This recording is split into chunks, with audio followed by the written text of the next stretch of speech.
Live from the O'Brien Service Stadium. This is the fifth quarter. We're just being proactive. I just don't like playing on Monday. We did that last year 3 times. That's tough. Yes, it is tough. And hello and welcome to the fifth quarter. That was New Hanover head football coach Earl Smith. I'm John Rendelman. This is my good friend Joe Katz. Joe, is that your real name? Joe Catanacci, but let's go with Katz tonight. We'll go with Joe Katz. Did you combed your hair tonight, by the way? I did, man, you know. I like it. And this is the place to be for Thursday night high school football. Joe, for one night, you are the new Kevin Motzinger, or you could say the new Trot Nixon. Welcome to the fifth quarter. Big shoes to fill, but look forward to getting to tonight's highlights. Glad you are here. Glad you're here joining us tonight. I want to let you know that Laney High School believes they are the real deal. Are they the real deal? They have a 4-game winning streak, but when it comes to beating New Hanover or Hoggard, they typically have come up short recently. In fact, Laney has not been able to beat New Hanover in 8 years. They had an opportunity to change that tonight as we head to Legion Stadium for Laney High School versus New Hanover High School. There are the Laney Buccaneers coming out. We had a fair amount of rain tonight, Joe. In fact, a lot of rain, a lot of wind, but that does not prevent these New Hanover students from coming out and watching this game. Yeah, things slow to get going tonight, but it was New Hanover to get on the board first. Sophomore quarterback Blake Walston hit Wiz Vaughn across the middle after avoiding the pressure. Wiz Vaughn could do it all through the air, on the ground. The junior wideout sets up this 3-yard touchdown pass from Blake Walston on the bubble screen to Lamont Howard. Gets in the end zone. Does he, John? He does fumble, and the referee says touchdown. The Laney people did not agree, and we have a slow-mo replay of it. I think it is a touchdown. 7-0 lead for the Wildcats over Laney, but Laney comes right back, and they come back on the ground, Joe. Yeah, senior running back Amik Watkins had a big night, especially in the first half. Great cutback right there. Gets into New Hanover territory, moves the chains for the Buccaneers, and it's Amik Watkins again on this long drive for Laney. Scoots all the way down to the 3-yard line on the play. Down to the 3, he scores on the very next play, and that makes it 7-7. It stayed 7-7 at the half. Both teams scored early in the third quarter. We are now later in the third quarter, and that's Sherrod Sidbury, Joe. A little luck there for the sophomore quarterback. Gets the ball stripped in the backfield. Bounces off the synthetic turf. He scoots 42 yards untouched in the end zone, and the Buccaneers go up 20-14. 20-14, not 21, and now through the middle, that's Keegan Santos. Yeah, senior running back actually going to Hofstra as a lacrosse player.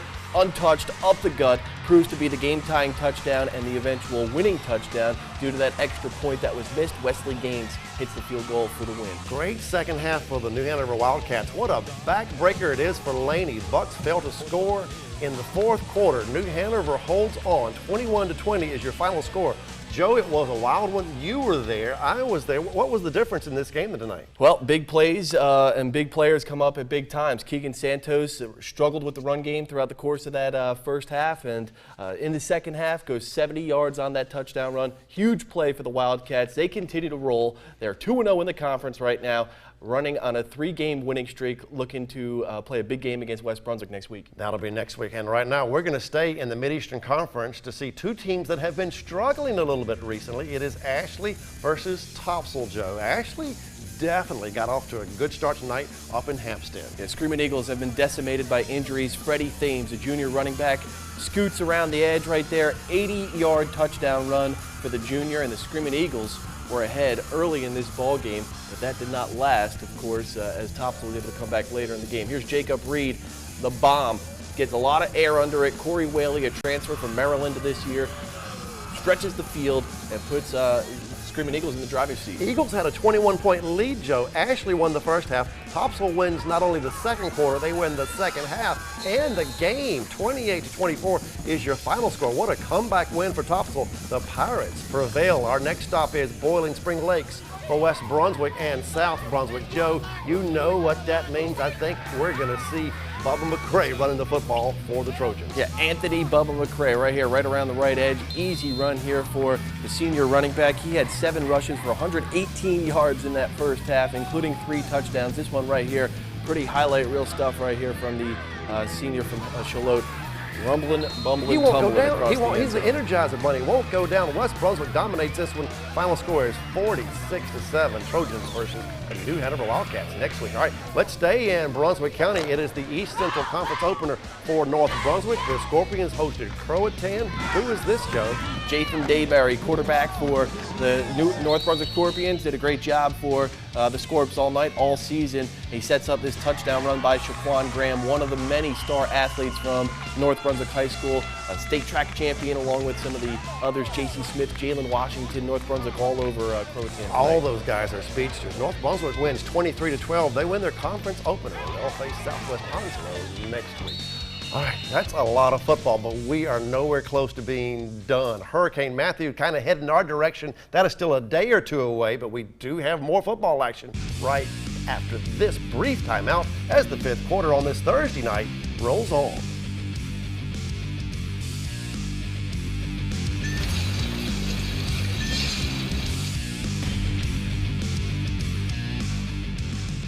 I'm John Runneman. This is Joe Katz. Are you ready for the speed round? Let's get it going, bro. We are going to do that right now. Pender High School is on a bit of a roll this football season. Tonight, Joe, they hosted East Bladen. Both teams come in with a record of 3-3 overall and 1-1 in Fort County Conference play. Playmaker right here, Ethan Hines, number 21. Takes the run out of bounds and sets up this touchdown. Ethan Hines, what a night tonight. 4 total touchdowns, 3 on the ground, 1 in the air right there. You see him scoot on the far sideline into the end zone for 6. He made it look easy. I think all of the Eagles kind of had this one tonight versus the Pender Patriots. Your final score in this one is 41-3. It was not close. East Bladen looking good tonight on the road versus the Pender Patriots. Nice run there by Pender, but they do not score a touchdown tonight. East wins by 38 points. Our next stop is Rocky Point. Trask had to play on Monday. Just 3 nights later, that would be tonight, they get to play West Bladen. But somehow, Joe, the Titans from Trask don't seem to be concerned with a short week of preparation. Trask Titans have really impressed me so far this season. Have done a great job in what they tried to do, and right there you see Tony Holmes, senior running back, only touchdown of the second half, and it proved to be a difference maker in this win for the Titans. Both teams had a touchdown in the first half. That was the only second half touchdown. Your final score from Rocky Point is 13-7. Trask gets a conference win at home over the Knights from West Bladen. Trask wins by 6 points. And thanks to Kelly Jones and those students at the Columbus Career and College Academy, we get to see highlights of South Columbus High School beating South Robinson tonight. And Joe, I think that's Robbie Spencer. He's the South quarterback. They have another playmaker though, and that is? Yeah, big play right here by Dennis Leggett. 40-yard touchdown run, scoots in between the defenders. Little shifty move right here, whoop, into the end zone. It's Dennis Leggett, 40-yard touchdown run. Great finish right there for the Stallions. What did he do when he crossed the goal line? He kind of did a little flip for us. A little dive across the pylon, got to make it look good. Not sure if the Mustangs liked it. I'm not sure if the Mustangs like this one. This is a interception return for a touchdown by Aaron Bellamy. Yeah, pick 6 right here. Great vision after you make the catch and find the end zone. Nose for the goal line. Final score from Vinegar Hill, which is just outside of Tabor City, 46-0. The Stallions win over South Robinson. Joe, you like this TV thing? Hey, you're not a rookie, but you're the kind of the voice of Coastal Carolina Chanticleers. You do a lot of TV work at UNCW and Port City Daily. You're Mr. Sports Media here in Wilmington. You got to got to pay the bills somehow. I'm surprised this is your fifth quarter debut. We might have to have you back again. You're doing such a great job. We are not done. Joe and I will be right back. But first, let's check out the scoreboard on this rainy Thursday night.